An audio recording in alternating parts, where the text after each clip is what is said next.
Assalamualaikum warahmatullahi wabarakatuh.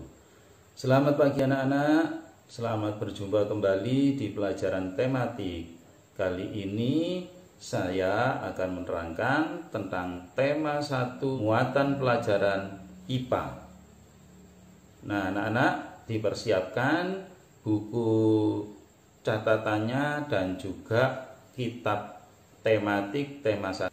Nah anak-anak, pada kesempatan kali ini KD yang harus kalian kuasai, kompetensi dasar yang harus kalian kuasai adalah yang pertama, yaitu KD pengetahuan menjelaskan alat gerak dan fungsinya pada hewan dan manusia serta cara memelihara kesehatan alat gerak manusia. 4.1 atau KD keterampilannya adalah membuat model sederhana alat gerak manusia dan hewan. Halo, apa kabar? Kali ini kita akan belajar muatan pelajaran ilmu pengetahuan alam. Alat gerak hewan dan manusia. Hewan dan manusia selalu bergerak untuk memenuhi kebutuhan hidupnya. Ada yang menggunakan tangan dan kaki, sayap, sirip, atau otot perutnya. Alat gerak terbagi menjadi dua, yaitu alat gerak pasif dan alat gerak aktif. Alat gerak pasif berupa tulang, alat gerak aktif berupa otot. Tulang sebagai alat gerak pasif karena tanpa gerakan otot, tulang tidak dapat melakukan gerakan. Otot sebagai alat gerak aktif karena dapat bergerak. Selanjutnya, alat gerak hewan dan fungsinya. Alat gerak hewan disesuaikan dengan aktivitas dan tempat hidupnya. Ada yang menggunakan tangan dan kaki, sayap, sirip, atau otot perutnya. Berdasarkan ada atau tidak adanya tulang belakang, hewan dikelompokkan menjadi dua, yaitu ada tulang belakang vertebrata dan tidak ada tulang belakang avertebrata. Kelompok hewan vertebrata. Alat gerak kelompok ikan. Alat gerak ikan adalah sirip. Selain itu, ikan juga mempunyai gurat sisi yang berfungsi untuk mengetahui tekanan air. Alat gerak kelompok amfibi yang diwakili oleh katak. Alat gerak katak adalah kaki. Katak memiliki kaki belakang yang lebih panjang daripada kaki depan. Kaki belakang berfungsi untuk membantu katak berenang dan melompat. Alat gerak kelompok reptilia. Beberapa jenis hewan reptilia bergerak dengan cara melata, yaitu dengan menggunakan perut. Hewan melata menggunakan kemampuan otot perutnya untuk bergerak berpindah tempat. Contoh hewan melata adalah ular. Hewan reptilia lainnya seperti cecak, kura-kura, buaya, dan komodo bergerak dengan cara merayap atau merangkak. Alat gerak kelompok burung. Beberapa jenis burung menggunakan sayap untuk terbang. Struktur tulang sayap ia memiliki rongga sehingga lebih ringan dan memudahkan burung untuk terbang. Beberapa jenis burung tidak dapat terbang, misalnya penguin. Burung juga mempunyai kaki yang berfungsi untuk berjalan, hingga pada dahan atau mencengkeram mangsa. Alat gerak kelompok mamalia. Alat gerak mamalia berupa sepasang tungkai depan dan sepasang tungkai belakang. Tungkai atau alat gerak mamalia dapat berupa 4 kaki, misalnya pada sapi, kuda, kambing, dan kucing. Beberapa jenis mamalia memiliki sepasang tungkai depan sebagai tangan dan sepasang tungkai belakang sebagai kaki. Contohnya monyet dan kera. Ada mamalia yang tungkai depannya termodifikasi menjadi sayap sehingga dapat terbang, misalnya kelelawar. Mamalia juga ada yang hidup di air, misalnya paus. Alat gerak mamalia air berupa sirip dan ekor. Kelompok hewan avertebrata. Alat gerak kelompok serangga. Serangga memiliki 6 kaki. Beberapa jenis serangga dapat terbang menggunakan sayap, contohnya kupu-kupu dan capung. Beberapa jenis serangga menggunakan kaki untuk berjalan. Contoh serangga yang berjalan menggunakan kaki adalah semut dan kecoa. Selanjutnya, perbandingan alat gerak hewan vertebrata dan avertebrata. Vertebrata memiliki tulang belakang, sedangkan avertebrata tidak memiliki tulang belakang. Vertebrata memiliki bagian tubuh yang umum seperti kepala, leher, dan badan, sedangkan avertebrata memiliki anatomi tubuh yang masih sederhana. Gimana? Udah dipahami bukan? Halo, apa kabar? Kali ini kita kembali belajar muatan pelajaran ilmu pengetahuan alam. Aktivitas-aktivitas untuk menjaga kesehatan alat gerak. Anggota tubuh dapat bergerak karena adanya kerjasama antara otot dan tulang. Otot sebagai alat gerak aktif, tulang sebagai alat gerak pasif. Berolahraga seperti bersepeda secara teratur dapat menguatkan otot dan tulang.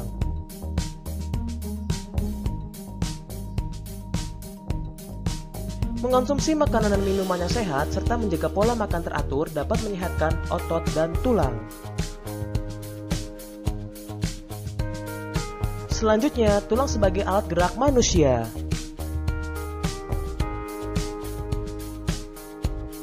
Tulang memiliki fungsi antara lain menopang tubuh, memberi bentuk tubuh, tempat melekatnya otot-otot, dan melindungi organ-organ penting tubuh. Berdasarkan bentuknya, tulang dibedakan menjadi tulang pipa, seperti tulang paha, tulang kering, dan tulang betis, tulang pipis, seperti tulang belikat, tulang pendek, seperti ruas pergelangan tangan dan kaki, tulang tidak beraturan, seperti tulang rahang.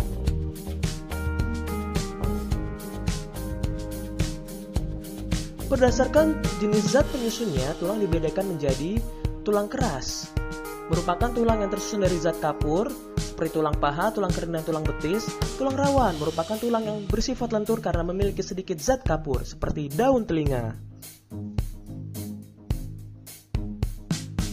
Rangka manusia. Rangka manusia terbagi menjadi beberapa bagian, yaitu tulang tengkorak, tulang belakang, tulang anggota badan, tulang panggul, dan tulang anggota gerak.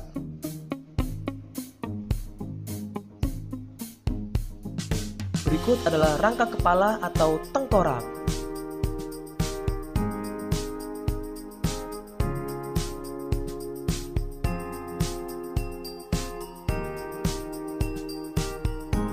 Berikut adalah rangka badan. Ada tulang belakang, ada tulang anggota badan, dan tulang panggul.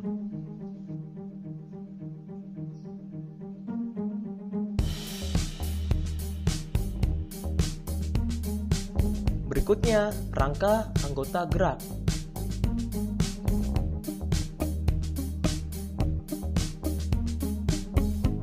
Sebelah kiri adalah bagian kaki, dan sebelah kanan adalah bagian tangan.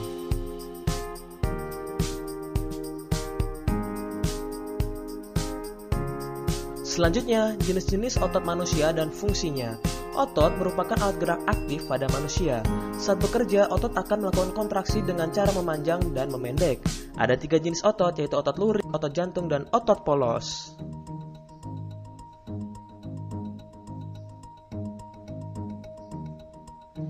Selanjutnya, sendi-sendi pada tulang dan gerakannya. Sendi merupakan hubungan antar tulang. Sendi memungkinkan tubuh dapat digerakkan. Macam-macam sendi antara lain sendi putar, sendi peluru, sendi engsel, sendi pelana, dan sendi geser.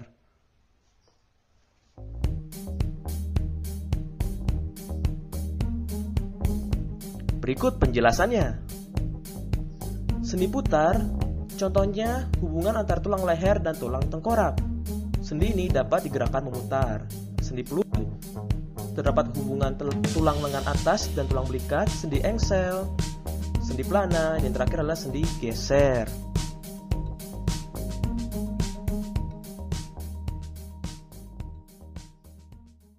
Cara memelihara kesehatan alat gerak manusia.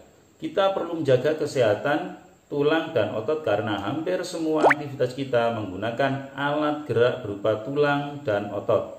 Tahukah kamu bagaimana cara memelihara kesehatan tulang dan otot dengan baik dan benar? Pertama, cara memelihara kesehatan alat gerak adalah dengan makan makanan yang bergizi dan seimbang. Kemudian yang kedua yaitu posisi tubuh diusahakan tegak.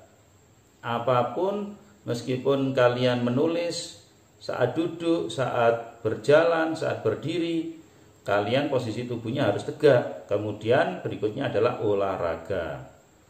Nah, ayo, dapatkah kamu menyebutkan contoh menjaga kesehatan tulang seperti tadi? Bisa ya, gampang. Penyakit atau kelainan pada alat gerak manusia. Kalau kita tidak menjaga kesehatan, maka akan muncul penyakit seperti ini, yaitu yang pertama retak dan patah tulang disebabkan oleh benturan benda keras berupa kecelakaan atau jatuh. Kemudian skiolosis, lordosis, dan kifosis, kelainan tulang punggung karena kebiasaan kita yang tidak tegak ya. Kemudian rachitis, yaitu disebabkan kekurangan gizi seperti fosfor, kalsium, dan vitamin D. Dan yang terakhir adalah osteoporosis, yaitu disebabkan karena menurunnya kepadatan tulang akibat apa? Akibat dari kekurangan kalsium dan fosfor. Nah, kalian di situ juga kalian bisa lihat ya, ada kelainan tulang yang disebut dengan lordosis. Nah, kemudian yang pertama adalah kerusakan tulang yang pertama adalah retak atau patah tulang. Kelainan pada tulang ini disebabkan oleh benturan benda keras. Benturan dapat berupa kecelakaan atau jatuh. Retak tulang disebut dengan fisura, retak tulang ya. Sedangkan patah tulang disebut dengan fraktura. Nah, biasanya kalau kalian bermain, hati-hati ya, jangan bermain yang akan menyebabkan terjadinya retak tulang ataupun bahkan patah tulang. Skiolosis, lordosis, dan kifosis itu yang seperti saya sampaikan tadi, bahwa itu adalah kelainan tulang punggung yang membengkok ke arah samping, itu disebut skiolosis. Sedangkan lordosis merupakan kelainan tulang punggung yang membengkok ke arah depan tubuh. Kemudian kifosis merupakan kelainan tulang punggung membengkok ke arah belakang tubuh. Tubuh akhirnya tampak seperti membungkuk. Itu adalah kelainan akibat cara duduk kita yang salah, cara duduk kita yang tidak tegap, berjalan kita yang tidak tegap akan menyebabkan kelainan pada punggung tersebut. Kalian bisa melihat ya gambarnya tersebut, yang normal, kemudian skoliosis, normal, lordosis, dan kifosis ya. Bisa kalian perhatikan situ. Nah, itu. Kemudian berikutnya adalah rachitis. Rachitis disebabkan karena kekurangan gizi seperti fosfor, kalsium, dan vitamin D. Rachitis ini mengakibatkan tulang tidak tumbuh dengan normal.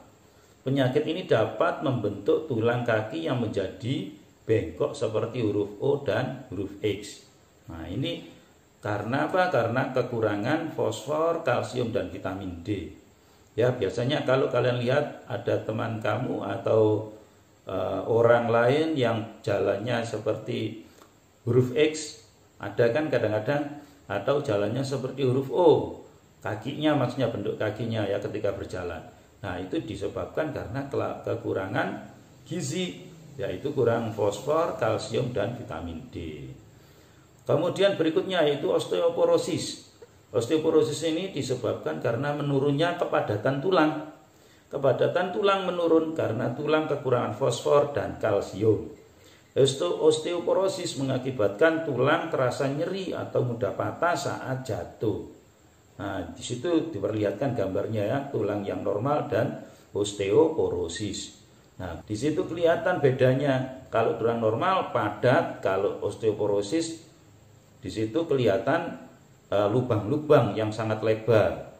Nah, itu karena apa? Karena kekurangan fosfor dan kalsium. Nah, tampak sekali ya anak-anak di situ. Nah, akibatnya juga bisa parah, bukan hanya sakit ya, tapi juga akan tulangnya akan mudah retak atau bahkan tulangnya akan mudah patah. Nah, makanya tetap ya tadi, makanan yang sehat, makanan yang bergizi. Nah, yuk perhatikan gambar di samping ini ya. Gambar ini menunjukkan kalau menurut kamu kira-kira kelainannya apa ini nanti? Akan menyebabkan kelainan apa ini? Ya, kalau orang sering ini akan menyebabkan bongkok. Apa tadi bongkok? Skiolosis ya. Nah, kemudian berikutnya itu kelainan otot. Kalau tadi kita sudah bicara tentang kelainan tulang, berikutnya adalah kelainan otot pada manusia. Yang pertama yaitu hipertrofi. Hipertrofi adalah pembesaran otot akibat bekerja terus-menerus secara berlebihan, terlalu banyak terbebani ototnya. Kemudian atrofi, Kelainan berupa otot yang mengecil, lemah, dan menurun fungsinya. Ini justru kebalikannya, jarang dipakai. Akhirnya menyebabkan atrofi tadi ya, jarang dikasih beban. Kemudian stiff, kaku leher. Sakit pada otot leher yang diakibatkan karena cedera otot, infeksi meningitis, atau gerakan tiba-tiba. Nah, biasa disebut dengan kenger ya. Nah, itu. Kemudian berikutnya tetanus, yaitu kejang atau kaku pada otot yang disebabkan oleh infeksi bakteri Clostridium tetani. Nah, penyebab gangguan kesehatan alat gerak. Nah, secara keseluruhan ya, kelainan pada otot umumnya terjadi karena bawaan sejak lahir dan infeksi bakteri atau virus. Itu adalah penyebab gangguan kesehatan alat gerak. Gangguan kesehatan otot dan tulang juga sering terjadi akibat kebiasaan yang salah.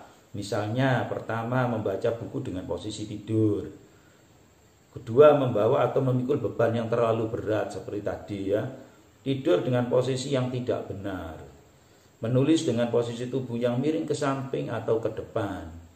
Kemudian berjalan dengan tubuh yang bungkuk. Nah, kebiasaan-kebiasaan itu akan menyebabkan gangguan terhadap organ gerak kita, terutama pada tulang. Ya, seperti yang saya sampaikan tadi di belakang tadi di penjelasan tadi ya, bahwa ada kelainan lordosis, skoliosis, dan seterusnya, itu akibat tadi ya. Nah, karena itu anak-anak, kita harus senantiasa menjaga kesehatan otot dan tulang dengan cara yang pertama, yaitu berolahraga yang teratur. Kemudian mengkonsumsi sayur dan susu berkalsium, berjalan atau duduk dengan tegap, serta menjaga kebersihan makanan dan lingkungan di sekitarnya. Dan jangan lupa anak-anak, saat pagi hari diusahakan untuk berjemur di pagi hari ya, keluar rumah supaya kena matahari. Itu akan mengaktifkan vitamin D anak-anak. Sehingga apa? Sehingga kamu akan mendapatkan vitamin D yang baik, sehingga pertumbuhan tulang kamu akan berfungsi dengan baik. Nah, itu ya anak-anak. Pembelajaran kali ini dapat saya simpulkan seperti tadi ya, kita harus senantiasa menjaga kesehatan otot dan tulang dengan cara berolahraga teratur, mengkonsumsi sayuran, susu berkalsium, kemudian berjalan atau duduk dengan tegap, serta menjaga kebersihan makanan dan lingkungan sekitar. Nah, itu ya anak-anak, pertemuan kali ini saya akhiri, tapi sebelumnya saya berterima kasih ya bagi yang sudah subscribe ya, karena ada beberapa anak-anak yang subscribe di video pembelajaran kali ini. Saya ucapkan terima kasih. Ya, saya akhiri. Wassalamualaikum warahmatullahi wabarakatuh.